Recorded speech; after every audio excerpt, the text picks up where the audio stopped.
Well, hello YouTubers. Episode 3 of Discovery.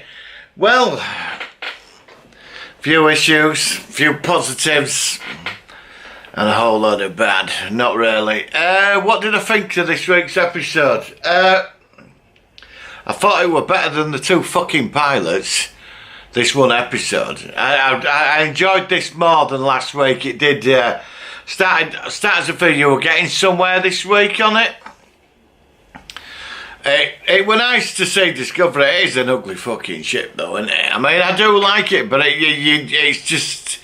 I think it's one of them ships that I remember the Galaxy Classic Next Gen. I wasn't really a big fan of that, but when it moved at certain angles, you sort of liked it. And after about a couple of years, I didn't mind it. I sort of bought the model, and yeah, it was all right. Further one in the movies, but it were pretty cool.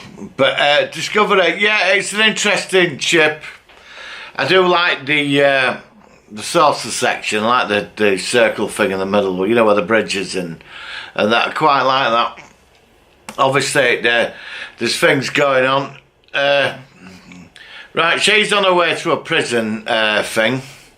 Colony World prison, obviously to dig up dilithium or stuff, or probably one of these beautiful Federation prisons. I kept thinking of Tom Paris, you know, when he were on that prison in Voyager. He sort of got that little feel of that. Shuttle ends up being in... suddenly Discovery magically appears after strange warp electric insects in space that feed on power. That's handy. We never heard about them before. And anyway, they lose the pilot and they end up on Discovery. They're all giving her abuse and all this, and they're trying to fit in with people. They're all giving her a bit of crap, and in comes Saru. I like Saru. I think Saru is an amazing character. He actually is one of the redeeming qualities of Discovery. I find him quite interesting. A bit Spock, isn't he? So sort of like we get to meet the legendary Captain Locke, and I like him. There's no bullshit with this guy. He's straight on it, and he's a warrior. You know, you can tell he's a true Starfleet captain. Jason Isaacs, from what I saw tonight, deserves to sit in the big chair. Very good. And he starts picking up there on this. There's something going on. She figures out with these spores and all that. I didn't sort of go for that, the galactic web, where they can travel about all over the fucking universe in a matter of seconds, and the Glenn did it and all this.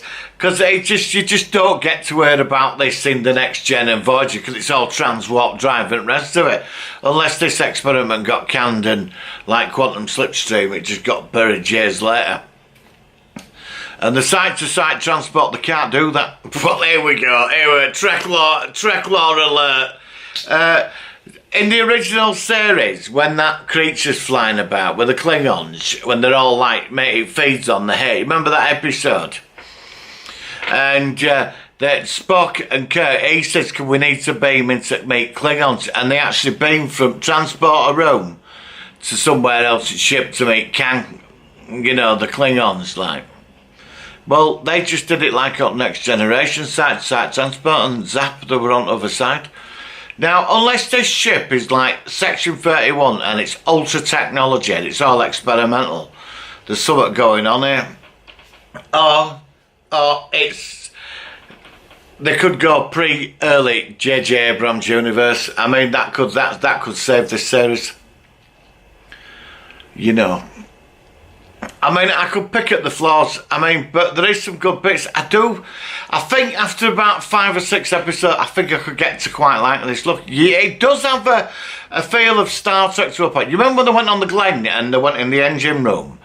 Didn't you, just for a minute, when you saw steps at back, it reminded you of the Enterprise engine room a bit? Yeah, look, just a bit, until you saw the actual big warp core.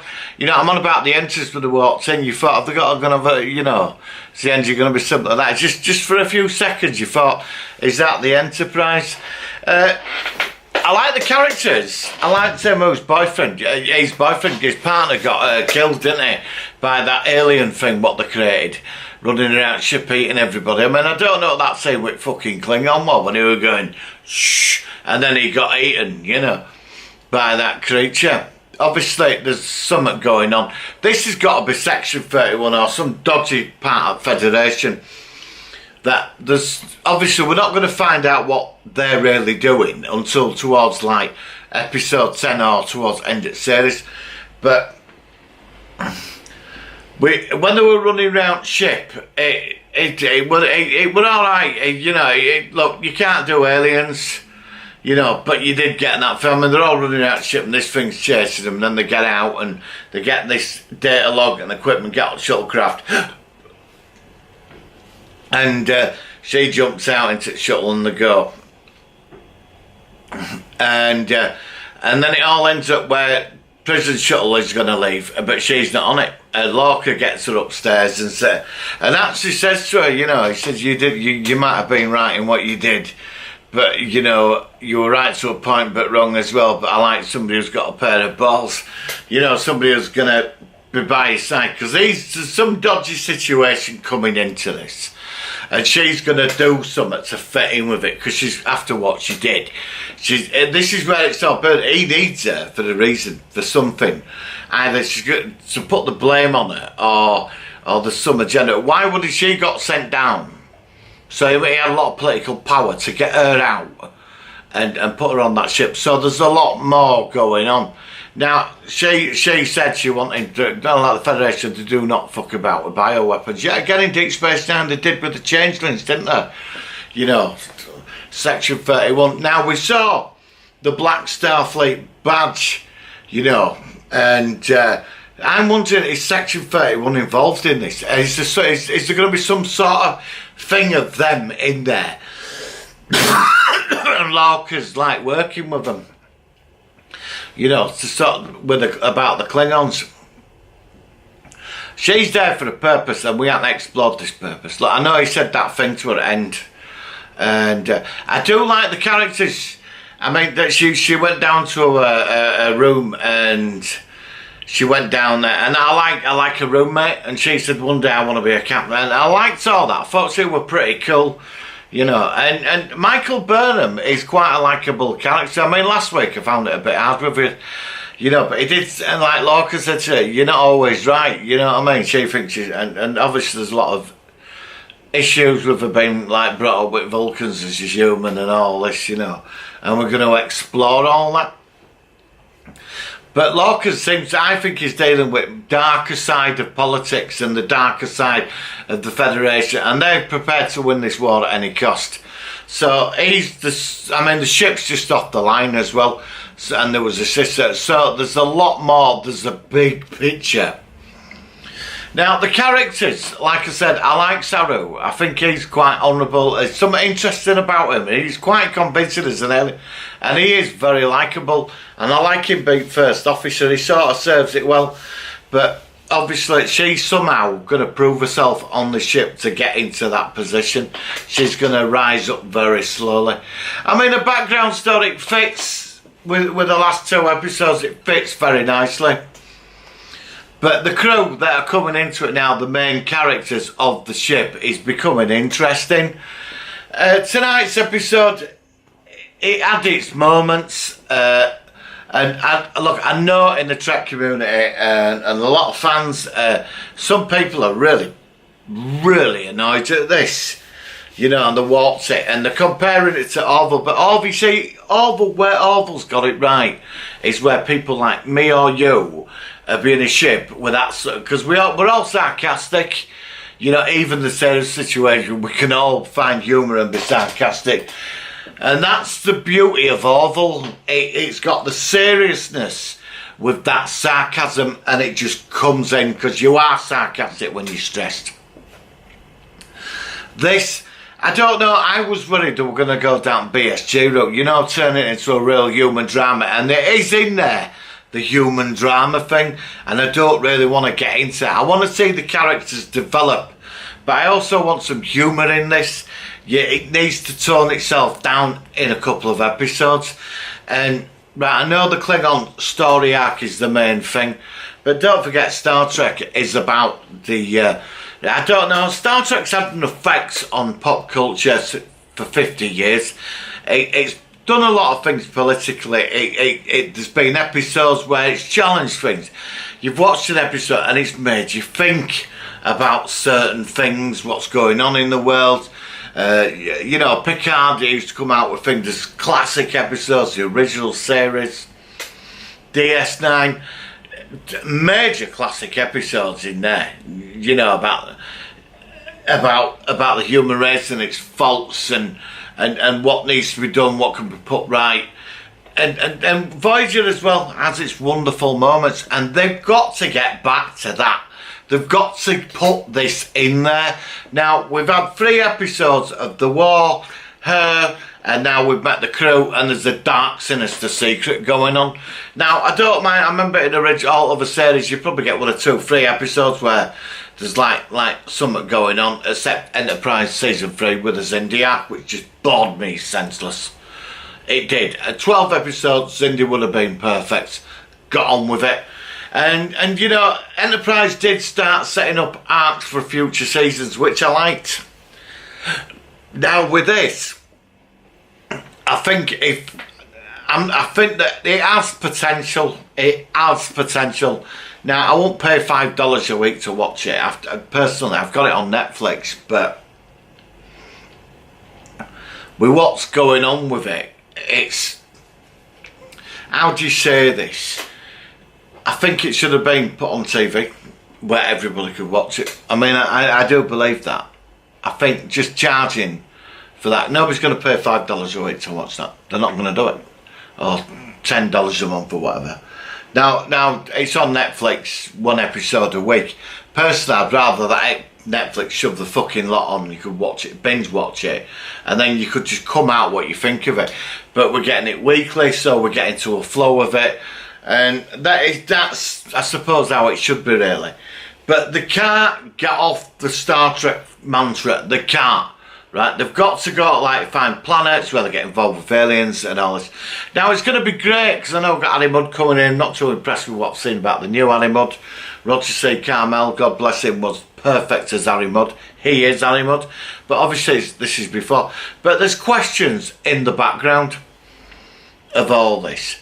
And the Klingons, and obviously they said all the questions going to be answered over the next 17 weeks or whatever, right?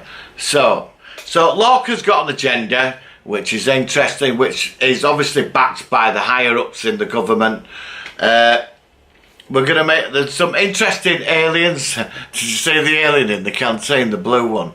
He looked like the one off Orville in the pilot episode. You know, I thought, oh God, you know.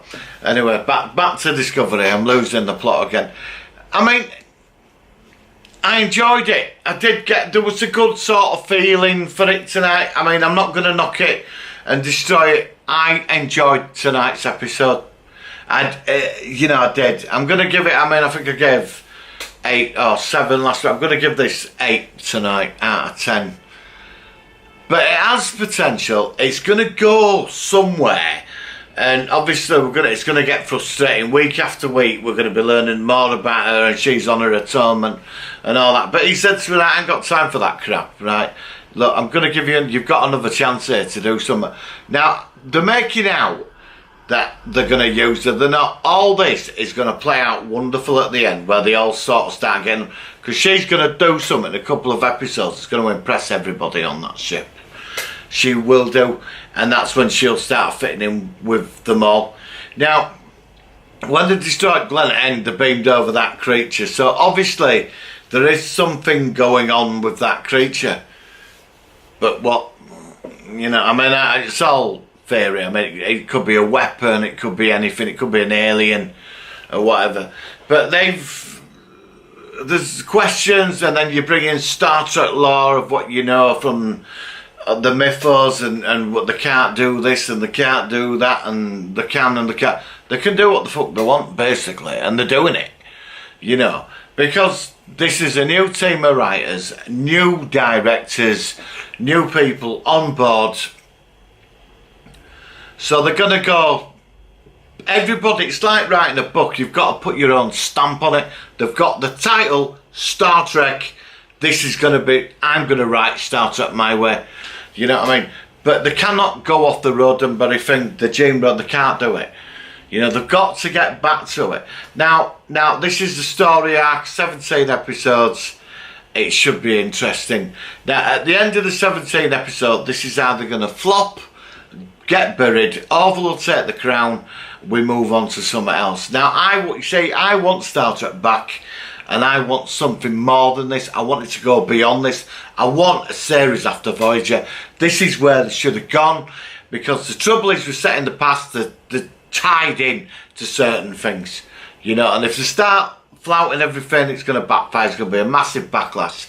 Now, they said they've got a load of Trek experts on this. I'm starting to have doubts on that, but we'll have to wait and see. I mean, again, another Trek, the holographic communication, they didn't have it back in the original series. I mean, this ship's century, it's just ahead of everything. But I'm not going to question that anymore. I've had a moan about it. I'm going to accept the new stuff for the next few episodes. And then, when it all starts going against everything, then I'm going to just mention it. So, let's see where it goes, guys. It should be interesting. I'm going to say live long and prosper. You know, roll on episode 4 next week and see where we end up with this. But I feel that we might have took a sort of right step in the right way. Let's just hope. Some people are going to say it's crap, right? I'm not ready to go there just yet. Not yet. Because that is the problem. We watch 3 episodes of something. So everything, we want it all so now, today, with what we've got access to, that after 3 episodes we just want to bin it. No. Because look, I've watched Star Trek Continues, which is fucking marvellous. I liked Axanar, and they had it right. That is what Star Trek should be. That is how it should be done. Axanar, you could have made a bloody series out of it. You could have made 20 odd episodes and you had that feel. Do you know what I mean? That, like, things just haven't quite got that feel yet. But like anything else, it's got to grow into its own shoes. You know, don't forget the classic series on lasted 3 years.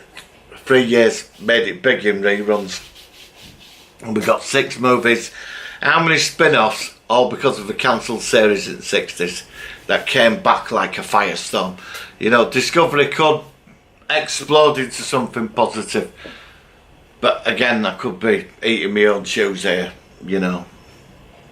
Right, guys, I will see you on the next video. I've repeated myself numerous times, and I'm quite happy about tonight. So, definitely see you Monday. There'll be no Orville review on Friday because I'm at a convention at WinterCon. I'm going there for 5 days, so I'll be back after that. So I'll do Orville next Monday. And after Discovery, so I'll do them both. And I bought some stuff this week I'm going to review when I get the time. Just got a lot going on at the moment, guys. Alright, have a great Monday, guys. It's a great week. Star Trek's back. Let's rejoice.